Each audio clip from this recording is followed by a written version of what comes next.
Uma temporada repleta de altos e baixos. Desacreditaram, mas esqueceram que, se não é sofrido, não é Ceará.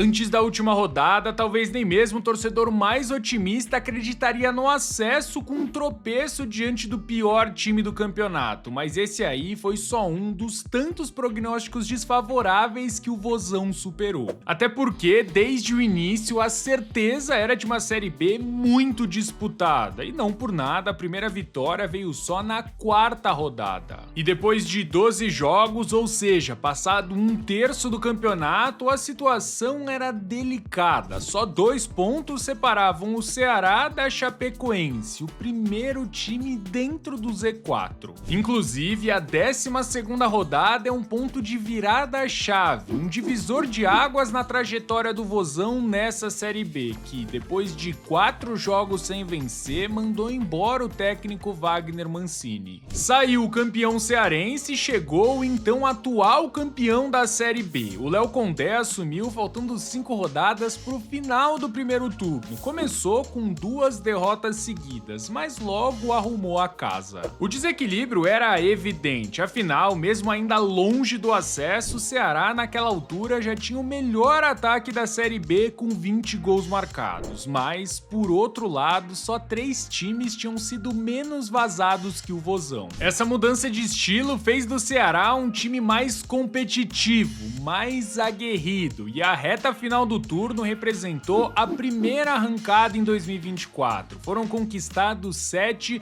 dos 9 pontos possíveis e assim o sonho do G4 estava vivo. Aliás, até os 3-1 do Ceará para cima do Guarani, com direito a 2 gols marcados pelo Eric Pulga, o melhor ataque da Série B até então era o do Santos. Inclusive, importantíssimo a gente falar sobre o Eric Pulga, por mais que ele ainda não fosse o grande goleador da Série B, até porque o Anselmo Ramon marcou 8 gols até a metade do campeonato, o Pulga já era o grande destaque do Ceará, com 6 gols marcados no primeiro turno. Tudo parecia caminhar muito bem, mas superar a adversidade está na história do Ceará, e um novo obstáculo deu as caras logo nos primeiros jogos do retorno. Foram 2 duras derrotas, primeiro contra o Goiás, mas principalmente diante do Mirassol, adversário direto na briga pelo acesso, e aconteceu em pleno Castelão. Até ali, o Vozão só tinha figurado entre os 4 melhores times do campeonato uma única vez, foi quando venceu o Curitiba em casa, pela 8ª rodada da Série B, mas literalmente no jogo seguinte saiu do G4. E eu lembrei disso porque a segunda oportunidade para entrar na zona do acesso veio depois de patinar no início do retorno. Afinal, nos jogos seguintes, o Ceará colecionou 3 vitórias e 1 empate. Só que o grande problema do time era a constância, e isso ficou claro nas derrotas para a Chapecoense, que era a 18ª colocada na ocasião, e também o Curitiba, que lutava contra a zona do rebaixamento. Esses resultados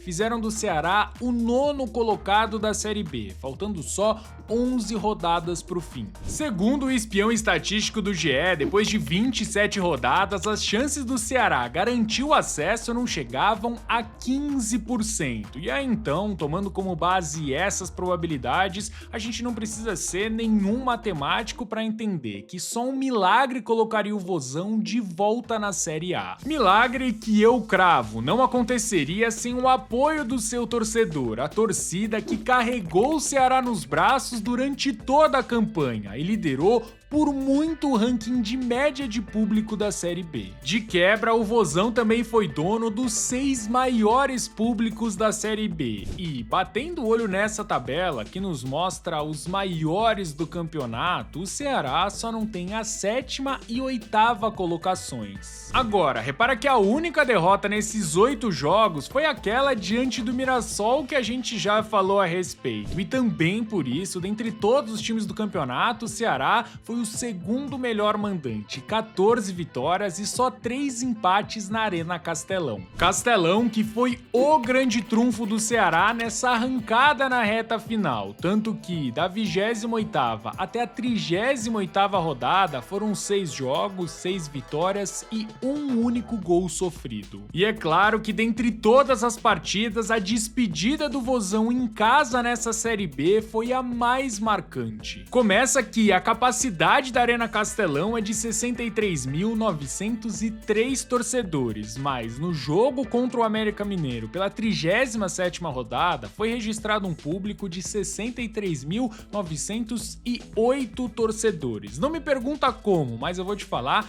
que esse aí foi o segundo maior público do futebol brasileiro em 2024. E foi justamente nesse jogo, no pós-vitória contra o América, que a gente viu aquela que pra mim foi a cena mais bonita da Série B. Essa foto aí do Saulo Mineiro com o mascote e a torcida de fundo é sacanagem. O momento de emoção daquele que, na hora H, foi um dos grandes personagens do Ceará. Afinal, nas últimas 5 rodadas foram 5 gols e 2 assistências, mas se engana quem pensa que o impacto dele se resume apenas aos números, até porque o Coração Valente também virou xodó da torcida pela sua raça e principalmente entrega em campo. Outro que cresceu não só nos momentos decisivos, mas também nos períodos de baixa do Vozão foi o Eric Pulga, autor de 3 gols nas últimas 5 rodadas que fizeram dele o artilheiro isolado da Série B de 2024. E de quebra, o Pulga também estava entre os líderes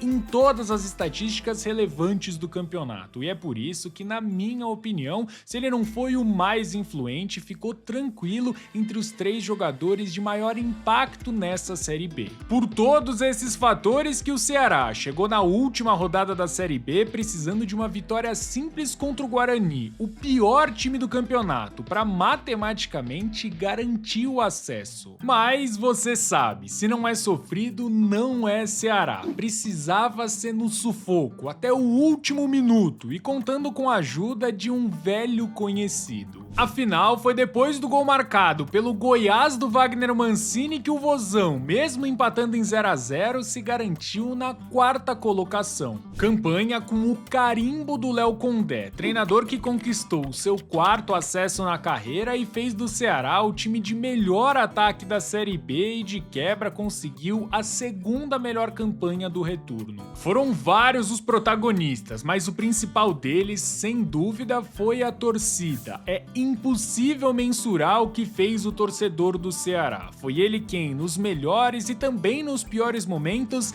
abraçou o time do povo e nunca desistiu do sonho, que enfim se tornou realidade. Agora, o meu sonho é fazer esse vídeo aqui chegar no maior número possível de torcedores do Ceará, e por isso eu peço a sua ajuda, com um like e um comentário, além, é claro, de você se inscrever no nosso canal.